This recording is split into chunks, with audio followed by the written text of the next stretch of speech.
I treated a woman who feels increased jaw pain while doing emails at work. She feels her jaw jutting forward and the tension in and around her ears. Some solutions require thinking outside the box. Of course, we will address the jaw specifically, but we want to consider the broader picture. What else could be contributing to the TMJ pain, and what could we do about it? I've been helping people with ergonomics since before the term was established.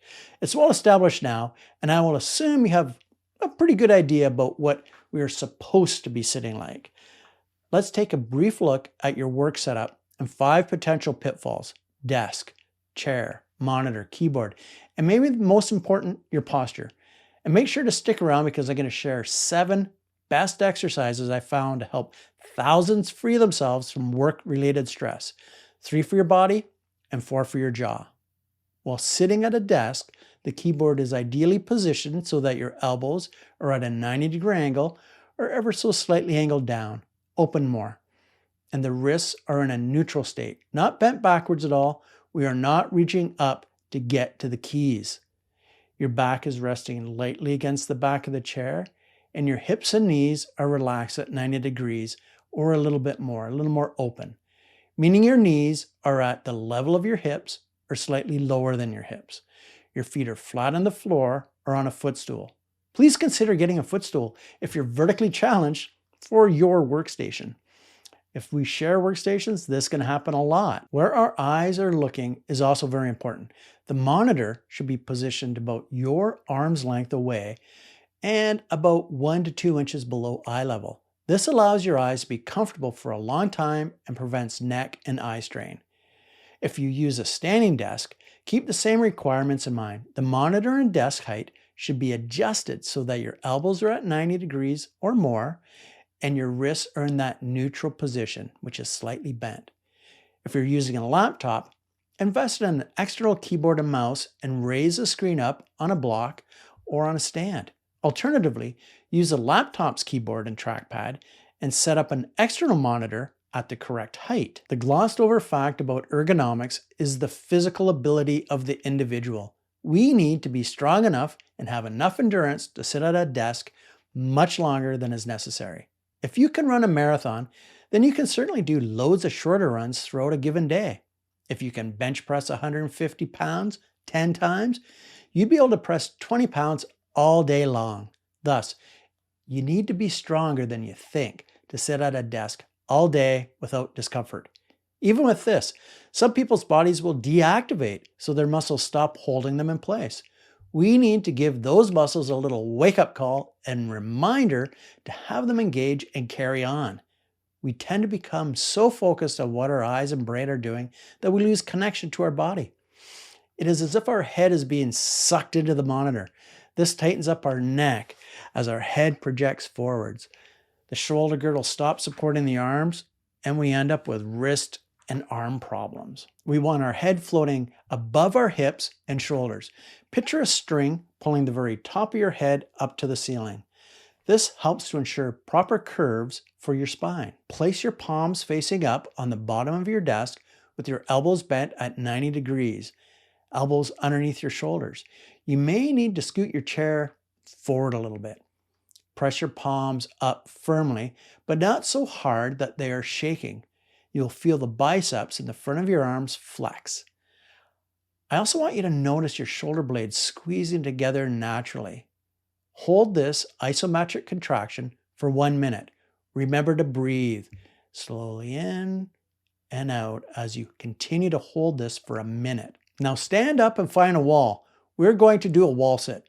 Ideally, we would do this in bare feet or socks, but at work, flats or running shoes will be okay. We will stand with our feet about 6 to 8 inches apart and thigh length away from the wall. It's further than you think it is.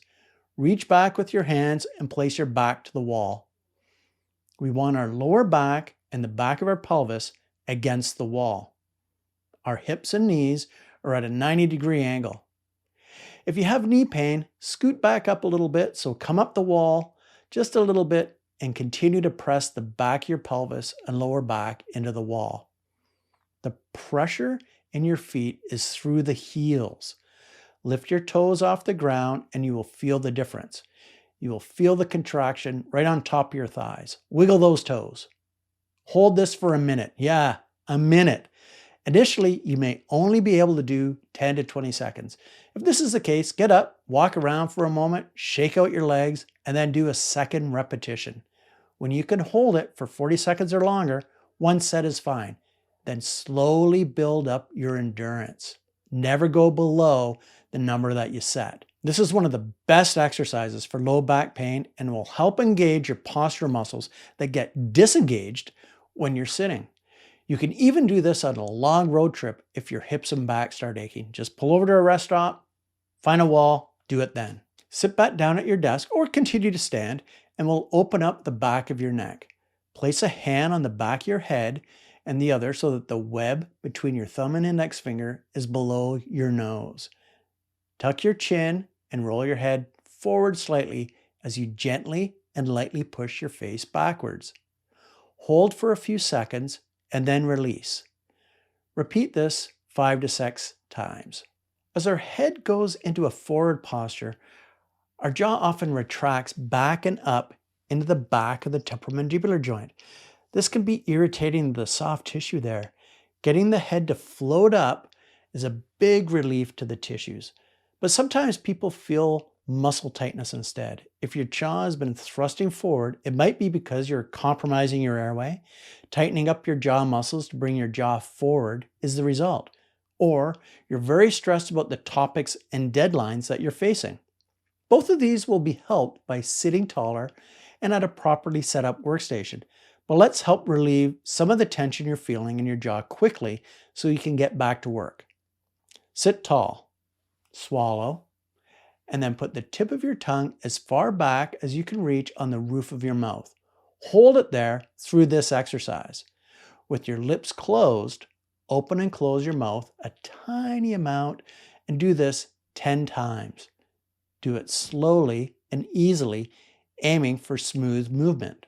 Make an N sound and then hold the tip of your tongue where it touches just behind your teeth on the hard palate and suction your tongue up to the roof of your mouth. We will keep our tongue here for all the upcoming movements and keep your head still and steady without moving it. With these movements, perform them slowly, smoothly, focusing on achieving ease, never any pain. Slowly open your mouth as far as you can go comfortably without causing tension in your tissues. As you do this, roll your eyes up. Repeat this 10 times, opening and closing. Keep your tongue suctioned up and your head still as you slide your bottom jaw to the left, just as far and as easy and as comfortable as you can go. We're not trying to stretch or reach new ranges of motion. As you slide your jaw to the left, look with your eyes to the right. It takes a little practice, and we may feel a little silly, but that's kind of part of the fun. Let's go the other way. Slide your jaw to the right and shift your eyes to the left. Repeat this motion back and forth for 10 repetitions.